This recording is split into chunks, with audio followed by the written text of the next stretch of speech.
I met Danny. Puerto Rican dude who served 40 years in prison, y'all. I'm trying to tell you, the first thing that drew me to Danny was the tattoos. Dude's covered in tattoos. He's got his whole head tattooed, and it's all a bunch of really, really crazy stuff. So I started talking with him. You getting any good information here, man? Yeah, I'm getting some, but the thing is I don't put too much confidence on it, because jobs are not really easy for me to come by. What is he about? Trying to help you get your license back through community service work. Oh, okay, I never had a license, so I'm good. All right. What, you did Fed time? Yeah, I did Fed in-state. I did 40 years. 40 years, man? Yeah. If you don't mind me asking, I mean, you ain't even got to tell me, but what was it for? Murder. How long you been home for? I just 7 months. I'm still homeless. I can't get nobody to help me. Look, man, my name is Joe. What's your name? My name is Danny. Danny? Yeah. Dude, it's a pleasure to meet you, man. And I try to help people the most that I can. I got a pretty good organization. It's called AfterPrisonShow. And it's got a lot of impact, it's got a lot of reach, and we've got our own little resources as well. We take on little projects with individuals, and I'm telling you, Danny, you would be somebody I'd be willing to help if you would be willing to, talk with us further. You ever heard of YouTube? No. It's a website, okay? And people put videos on this website. But what I do is called After Prison Show. And with this, we chronicle people's stories who have come home and are definitely dealing with some hardships. And you would be... I don't have a problem. Then he shared with me that he was homeless and he was, he's in a bad situation. So I said, look, Danny, I'd love to talk with you further. Maybe we can help you. And I said, look, have you ever heard of YouTube? He has legitimately never heard of YouTube. Well, he learned about YouTube today because we did spend some time with Danny. I went and paid his phone bill for him because his phone was getting ready to get cut off. He's staying at a homeless shelter 3 nights a week, and he's sleeping on the beach for the rest of the time. So anyways, we met Danny. We ended up leaving from the job fair. We took Danny with us. We got him some lunch. But what's crazy is, yeah, we took him to lunch at McDonald's, and they do got the touch screens. When was the last time this dude has even eaten any kind of a good meal? We gave him some money, we paid his phone bill, and we did a video with him. And I'm gonna be sharing that video with you guys very, very soon. And I want, and I hope, and I pray that you guys embrace Danny in a very open arms type of a way.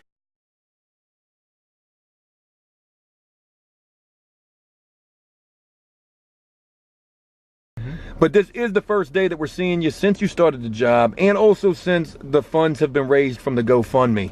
And Danny, we've got over $5,000 to help you get your life in a better place. We're going to be setting you up a bank account. Hopefully we're doing that today, getting you a moped. But the most important thing that we're trying to get accomplished today is to help you get your own damn place. The very first place that we went to, Danny's about to get an apartment. I just told him the truth. We don't got no check stubs. The man works for us. He works for After Prison Show. And we got to pay a double security deposit plus the first month's rent. But he's moving in on Friday.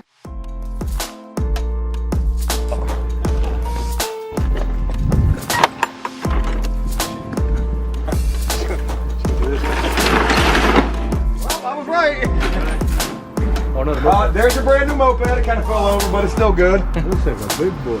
Oh man, you got you a Harley. Look at this. Look what these guys do for me, huh?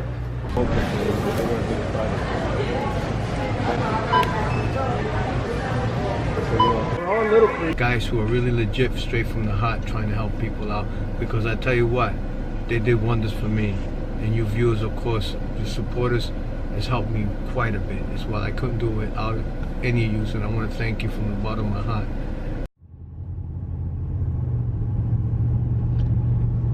All right. Today is a day where there should be some explaining, some response, some reactions, and I think we're gonna try to get all of that today. Danny wanted me to remove all of his videos from YouTube. There was a lot to that. Danny wanted his privacy respected. He wanted to be done with YouTube. He was tired of seeing his face all over the internet. It was a month or so ago where Danny sent me a text message asking me to remove all of those videos. I never responded to that text message because I didn't know what to do. Should I have just gone ahead and removed all of the videos? Well, I didn't do that. I felt like Danny would change his mind. Maybe he was just dealing with something right then and there.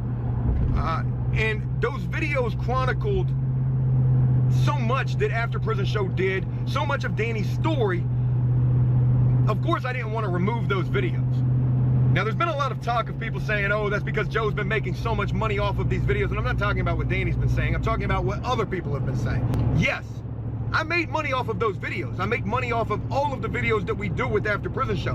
And I try to play as fair as I possibly can with the money that we make from these videos. This is a business, After Prison Show is. And there's people that I employ and people that I pay. Danny was working with After Prison Show pretty much full time, and I was paying him for that. You guys actually saw me hand Danny envelopes in videos. And the reason that I showcased that is to showcase that I was paying my way. Yes, I was still making money from those videos. No, I was not continuously giving money to Danny in the terms of like royalties. But again, people have said that Joe's made all of this money because of Danny. I've made all of this money because of After Prison Show entirely. So today we're gonna do things completely different. We're not gonna do this just me in front of the camera, just talking about a situation. I don't feel like that's the right way to do this at all. And I'm gonna try to do this the best possible way that I can. I don't just want to offer my side of this situation. I want both parties to be heard in this. And I feel like it's only right to do the most transparent thing, to keep it 100, and that is to be able to get Danny's side of the story.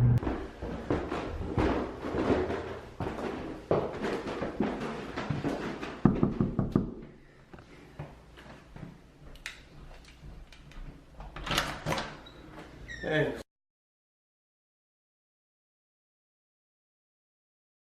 What's happening, Joe? What's going on, buddy? Hey. So this is probably something that definitely needed to happen, Danny. Me and you sitting down and talking. The last video that we did with you was you taking a break. I want to, if we can, talk about why you were mad at me. Foremost, I want to just say hi to the viewers. It's been a while. Miss you guys. Thank you for keeping on. Joe's got a fabulous show for you guys. I guess I should start from the beginning. As you see here, I got married. It was in the makes. I kept it quiet. Joe helped me keep it quiet. I asked him, he respected that. The way I told Joe is this: I brought a certain part of my life and I shared it with you guys. And there's always a beginning and there's always an end. You know, I'm not saying this is an end, but sometimes there's a time for a timeout. We call it timeout. Certain events happen in people's life where I have to take a step back and reevaluate things and my goals and what's going on and the issues involved.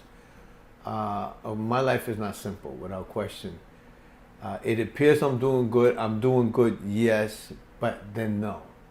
Because there's a lot of things that I'm surrounded by and that I have to comply with or follow a certain route, or I don't know if you understand what I'm saying. I have to walk a certain path. You got to walk on eggshells. Yes, pretty much. And he just hit the nail right on it, right on the button. And so it makes things difficult. And when other things pop up, also create problems. YouTube here has done good by me. I can't argue about that. Certain things popped up along the way, but we happened to, resolve it.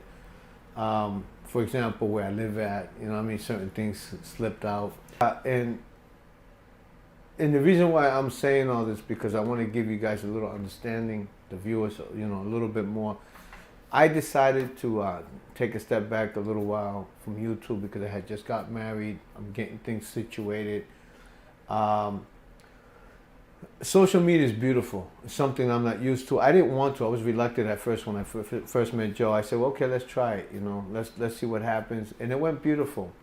And honestly, I've never met the viewers that do follow me and Joe and the rest of these guys, in particular the shows that we do of me. I don't meet you people on the streets. I wish I did, because if I did, the world would be beautiful. We got clowns who make side comments that they hide behind dresses and they hide behind doors, and they gotta make nasty comments because apparently they must be miserable. Those people I dismiss. Joe taught me to dismiss these people. Don't let it get to me. But what happens is this. I needed my privacy. I went to Joe. I asked him, I said, Joe, fall back on the videos for a little bit, please, pop, pop, pop. I didn't get a response. When I didn't get a response, of course, me and being... Well, if we can talk about this, Okay. can we say you wanted me to remove the videos? Right, exactly. No, I was going to get to that. I'm sorry. Yeah, I was going to get to that. And so the reason why I wanted him to remove the videos is because the social media was causing a negative effect to my life. It was causing a lot of commotion. And of course, being married and try to get situated. You know, basically it was my privacy. I really wanted my privacy, and I still do. And so when I asked Joe, the videos didn't go down. So I felt a personal disrespect, because, you know, you gotta, even though that I shared what I shared with you guys, and at that moment I don't regret it, and I don't regret it now. There's a time I need my privacy. You know, and if you know about privacy rights, people do have their privacy rights. You just can't come and snatch it up like that. I received a text message from you asking me, you weren't mad or anything like that. You just said, would you take down all of the videos? I don't want to see myself on I YouTube. appreciate it if you did. I know that one of my videos, one of the old ones, went very high, and it went up to 3.5 minutes. So you got a lot of viewers just on that one video. This is not a complete walk away. It was not my intention. When I got mad because the videos didn't come out, it was a complete walk away. I don't feel that way now. My things that I'm doing now, it affected. I no longer get no assistance. Okay, I get no assistance, and even then I'm limited to working. So, But, you know, what if there is the possibility to get a job? It's going to be a job where they take the taxes out. Yeah. But I mean, shit, Dave's working at a good company right now that pays really well. Rabbit's working at a good company that starts out really well. I mean, there are those options for you if you want those, or if you want to just continue to try to pursue the things that you're pursuing yourself. yeah. When I look back in my past, the only thing I see that was really good for me, it was Joe and the crew and the viewers.